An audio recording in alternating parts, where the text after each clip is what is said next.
अस्सलाम वालेकुम व्यूअर्स, मेरा नाम है मोहसिन और आप देख रहे हैं मोहसिन बाइक्स इन्फॉर्मेशन।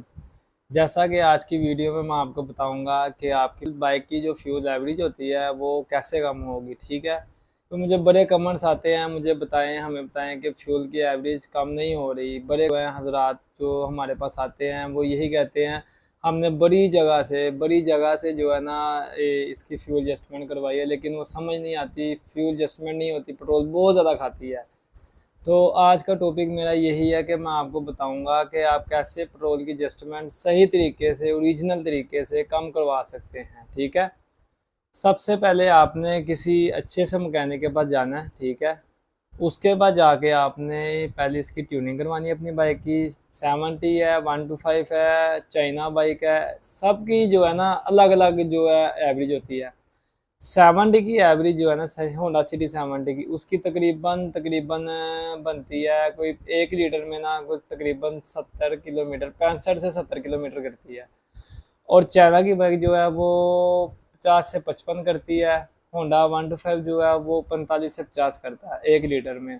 ठीक है, अगर ट्यूनिंग अच्छी हुई हो तो आपने क्या करना है, आप आपके पास अगर 70 है ना, बेशक पुराना मॉडल है नया मॉडल है, दोनों मॉडल में से कोई भी है, आपने सबसे पहले उसकी करवानी है अच्छी सी ट्यूनिंग। ठीक है, ट्यूनिंग में आपको पता है फ़िल्टर चेंज होता है। फ़िल्टर आपने ओरिजिनल डलवाना है, चाइना का फ़िल्टर नहीं डलवाना, ओरिजिनल फ़िल्टर डलवाना है। ठीक है, उसके बाद आपने क्या करना है, आपने इसकी ट्यूनिंग सबसे, मैं कहता हूँ जो सीनियर उस्ताद हैं ना उनसे करवानी है। टैपट अच्छे से करवाने हैं इसके, इसकी जो सफाई है ट्यूनिंग के अंदर वो अच्छी करवानी है। ठीक है, पेट्रोल की पता क्या बात है, कई लोग ऐसे होते हैं ट्यूनिंग करवाने आते हैं हमारे पास और आते साथ ही भाई पेट्रोल बड़ा महंगा है, आप ऐसे करें, वाश वाश इसकी जो है ना वो कम करना, पेट्रोल कम इस्तेमाल। देखिए, आपने ना महीने में एक बार करवानी है ट्यूनिंग। अगर महीने में एक बार करवाते थोड़ा सा पेट्रोल लग जाएगा ना, वो आपकी सफाई होनी बाइक की। तो जितनी अच्छी सफाई होगी उतना अच्छा काम होगा, जितना अच्छा काम होगा उतनी अच्छी उसकी माइलेज होगी और आपको बताएगी चीज़ कि हमारा काम कितना अच्छा होगा। अच्छा, अब दूसरी बात ये, आपने उसकी सफाई अच्छी करवानी है। ठीक है, तीसरी बात उसके डापर अच्छे करवाने हैं, उसका फिल्टर जेन्युइन डलवाना है। ठीक है, ये 3 काम करने हैं। ठीक, अच्छा, अब उसके बाद आपकी एवरेज मुझे बड़ी उम्मीद है इंशाल्लाह कम से कम जो है ना आपकी 70 जो है से 65 से 70 तो आराम से करेगी ना। ठीक है, ओल्ड मॉडल न्यू मॉडल दोनों में से कोई मॉडल भी है।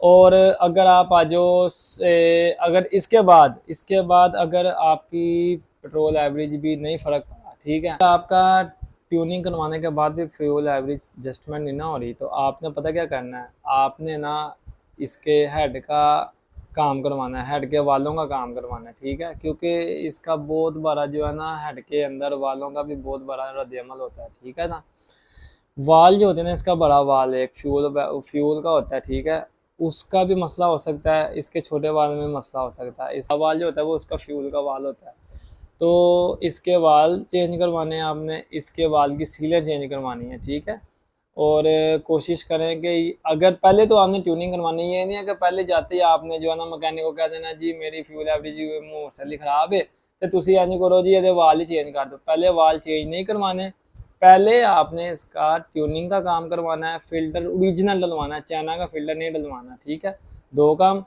तीसरा काम, अगर ये आपका इन कामों के बाद भी petrol petrol average fuel average आपकी ठीक नहीं हो रही, उसके बाद जो है आपने अपना जो है ना हेड खुलवाना है और उसके बाद ये काम करवाना है। इंशाल्लाह मुझे पूरी उम्मीद है कि आप ये करवाएंगे तो आपको जो कोई मसला नहीं आएगा। इंशाल्लाह बेहतरीन आपकी एवरेज हो जाएगी पेट्रोल की। और इंशाल्लाह ताला ये अगर आपकी चाइना की बाइक है तो वो कम से कम 50 करेगी। ठीक है, 1 लीटर में 50 किलोमीटर।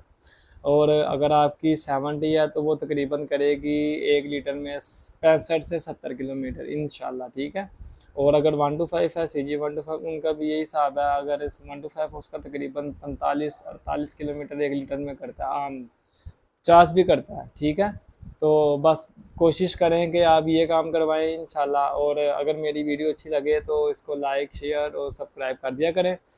मिलते हैं नेक्स्ट वीडियो में, तब तक अपना ख्याल रखिए। अल्लाह हाफ़िज़।